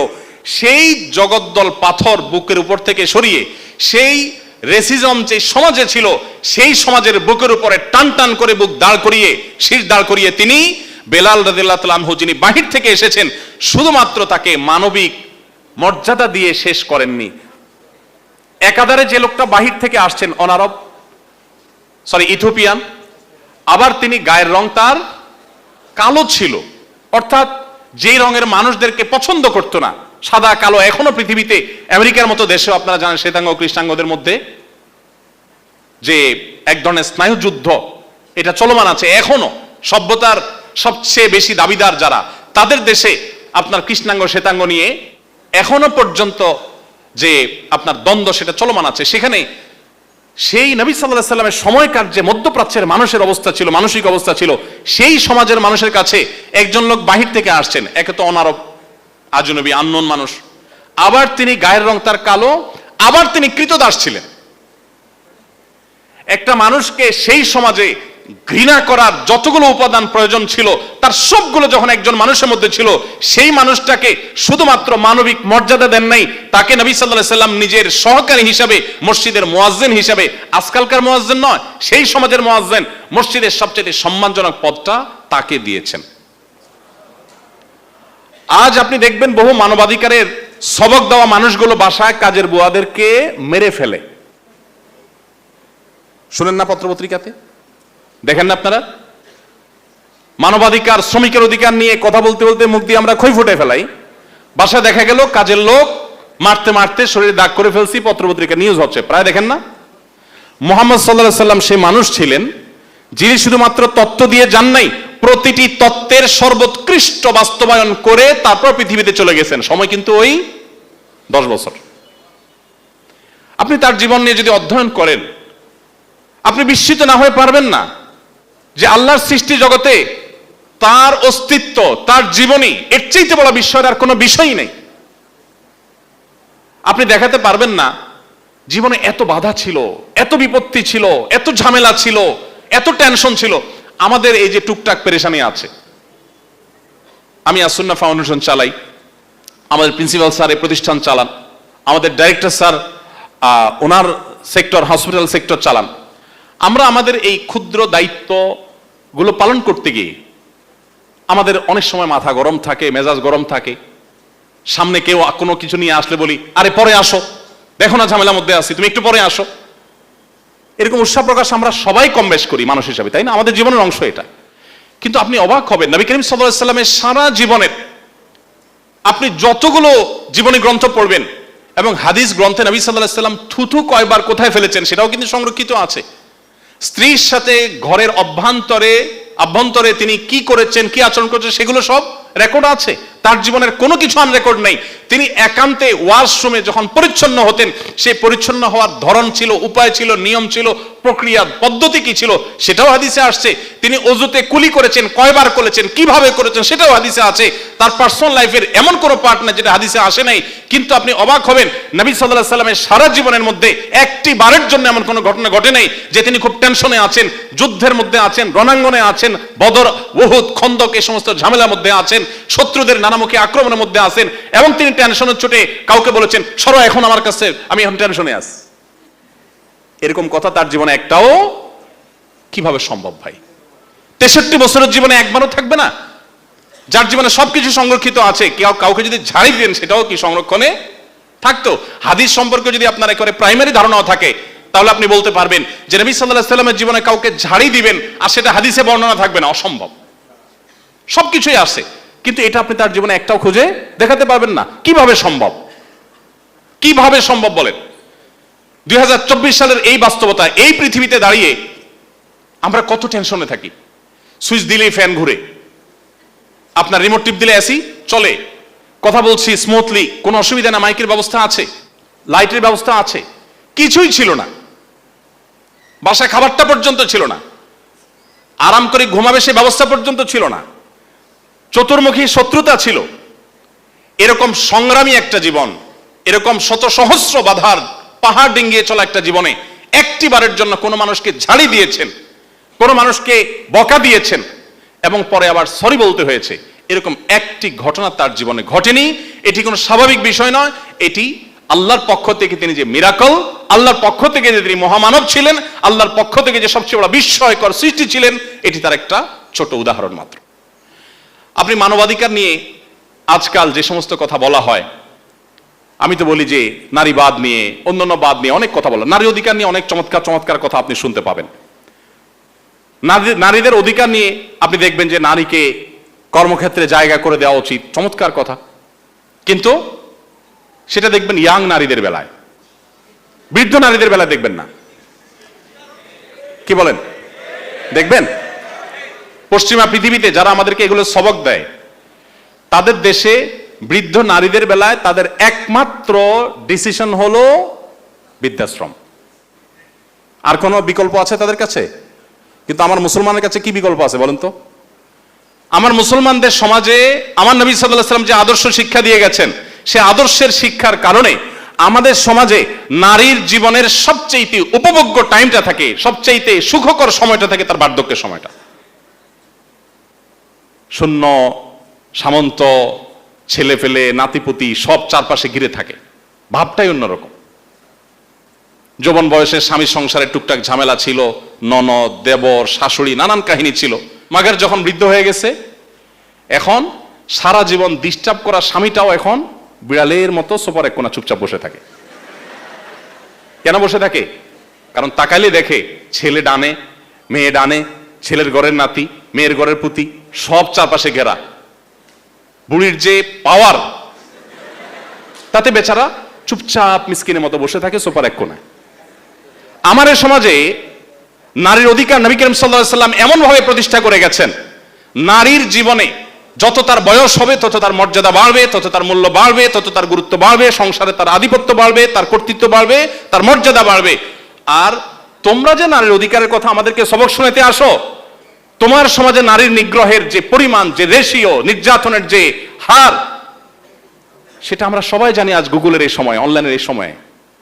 আমি সেজন্য বলি, হে মুসলমানের সন্তান, হে আমার ভাই, আপনাকে কোনো নীতিবাক্যের সবক মুহাম্মদ সাল্লাল্লাহু আলাইহি সাল্লামের উম্মত হিসেবে আপনাকে পৃথিবীর কোনো সভ্যতার কাছ থেকে ধার নেওয়ার কোনো প্রয়োজন নেই। আপনি নিজে এত সমৃদ্ধ, আপনি এত রিচ, আপনি জানেন না। আপনার মানবাধিকারের প্রয়োজন, আপনার পশুর অধিকার প্রয়োজন। পশুর অধিকার নিয়ে তিনি কি করে গেছেন? কোন পশুকে যদি জবে করেও তোমার খেতে হয়, ছুরি ভালো করে ধার দিয়ে নাও। এক সাহাবী, এক ব্যক্তি, তিনি ছাগল শুইয়ে পায়ের নিচে চেপে ধরে আরেক হাতে চাকু ধার দিচ্ছেন। নবী সাল্লাল্লাহু আলাইহি ওয়াসাল্লাম দেখে তাকে ধমক দিয়ে বললেন, তুমি কি তাকে জবে করে মারার আগে আরো কয়েকবার মারতে চাও? কেন তুমি আগে থেকে ছুরি ধার দিয়ে আনো নাই? এখন গলার উপরে পাড়া দিয়ে তারপর তুমি ছুরি ধার দিচ্ছ। আরেকজনকে পিপিলিকা মারতে দেখেছেন, আগুন দিয়ে পোড়াচ্ছে। তিনি বলেছেন, লা ইউআযযিবু বিন-নার ইল্লা রাব্বুন নার। আগুন দিয়ে শাস্তি দেওয়া শুধু আগুনের সৃষ্টিকর্তার সাজে, আর কারোর সাজে না। কোন প্রাণী কোন সৃষ্টি যদি তোমার উপদ্রবের কারণ হয়, তুমি মেরে ফেলো, নিধন করো, কিন্তু নির্মম ভাবে তুমি তাকে মারবে আর এনজয় করবে, ফুর্তি করবে, এটা তোমার কখনো স্বভাব হতে পারে না এজ এ মুসলিম। আপনি পশুর অধিকারের কথা বলবেন, প্রাণী সম্পদ রক্ষার কথা বলবেন। আমি আবারও বলছি, চলে যান ১৫০০ বছর আগের পৃথিবীতে, যখন মানুষ কি করতো জানেন? নবী সাল্লাল্লাহু আলাইহি সাল্লাম তো অনেক পরের কথা, তার একজন সাহাবী দেখতে পেলেন যে কুরাইশের মক্কার কিছু যুবক ছেলে পেলে, যুবক পোলাপানের যৌবন বয়সে অনেক পাগলামি করে, অনেক উচ্ছলতা থাকে, উন্মাদনা থাকে। তারা দেখলেন যে এক ব্যক্তিকে ধরে নিলেন, তার কাছে অনেকগুলো পাখি আছে, এই পাখিগুলোকে সবগুলাকে বেঁধে বেঁধে রাখছে এবং তীর দিয়ে তারা দূর থেকে ওটাকে নিশানা বানায় টার্গেট করে তীর মারছে। কোনো পাখির গায়ে লাগছে, মারা যাচ্ছে, সাথে সাথে মারা গেলে তখন ওই পাখির বিনিময়ে ওই যে তীরটা লাগছে, ওই তীরটা পাখির মালিককে দিয়ে দিচ্ছে। এটা একটা খেলা, জুয়ার মতো অনেকটা বানায় নিস। তো পাখির চাইতে তীরের দাম অনেক বেশি, মালিক তীরটা পেয়ে যাচ্ছে। আর যদি পাখিতে না লাগে তাহলে তো নাই। তো এইভাবে একটা খেলা তারা সাজাচ্ছিল, জাস্ট এনজয় করছে, পাখিকে নির্মমভাবে মেরে মেরে। নবী করিম সাল্লাল্লাহু আলাইহি ওয়াসাল্লাম সাহাবী সম্ভবত আব্দুল্লাহ ইবনে ওমর রাদিয়াল্লাহু তাআলা আনহু, তিনি যখন এই যুবকদের কাছাকাছি আসলো, দেখেন কিছু বলতে হয় নাই, তাকে দেখে সবগুলা ভৌদৌড়, সব পালায় গেছে। কেন পালায় গেছে? কারণ জানে মুহাম্মদ সাল্লাল্লাহু আলাইহি সাল্লামের শিষ্য সাহাবী একটা পাখির প্রতি নির্মমতা এটা সে সহ্য করবে না, পালিয়ে গেছে। তিনি খুব কঠোরভাবে তাদেরকে ভৎসনা করেছেন এবং তাদের এই বর্বরতার বিরুদ্ধে তিনি কথা বলেছেন। ভাইরা, আজ আপনাকে যারা মানবতার সবক দেয় আর আপনি শুনে খুব বেশি আপ্লুত হয়ে যান, ফিলিস্তিনে নিরীহ মানুষগুলোকে পশুর মতো, পশুর চাইতে আরো নির্মম ভাবে অনবরত হত্যা করে ফেলা হচ্ছে, তাদের মুখে কোনো মানবাধিকারের কথা সেখানে পাবেন না। আপনি মুহাম্মদ সাল্লাল্লাহু আলাইহি ওয়াসাল্লামের উম্মত, আপনার মানবাধিকারের সবক, আপনার পরিবেশ রক্ষার সবক, আপনি যে কোনো কিছুর সবক নিতে যান, আপনাকে পৃথিবীর কারো কাছে যাওয়ার দরকার নাই। এদের এই সমস্ত আদর্শ যারা বলছে, তাদের এই আদর্শগুলোর জন্মের 1000 বছর আগে যে আদর্শ আপনাকে ইসলাম দিয়ে গেছে, আল্লাহ শপথ করে বলছি, আপনার চাইতে সমৃদ্ধ আদর্শের দিক থেকে পৃথিবীতে কোনো জাতি হতে পারে না। আল্লাহ তাআলা আমাদের সবাইকে মুহাম্মদ সাল্লাল্লাহু আলাইহি সাল্লামের জীবনীকে জানা এবং সে আলোকে আমাদের জীবনকে আলোকিত করার তৌফিক দান করুন। আমি দুঃখিত, বোধহয় অনেক বেশি দীর্ঘ সময় নিয়ে ফেলেছি, ঘড়ির সামনে নাই। আমার এটা একটা রোগে পরিণত হয়েছে যে আমার সামনে ঘড়ি না থাকলে 2, 4, 5, 7 ঘন্টা চলে যায়, টের পাই না। তো যাই হোক, অনেক বেশি সময় আমি নিয়ে ফেলেছি, আরো অল্প সময় নেওয়া দরকার ছিল। আপনাদের নাকি প্রশ্ন আছে আবার?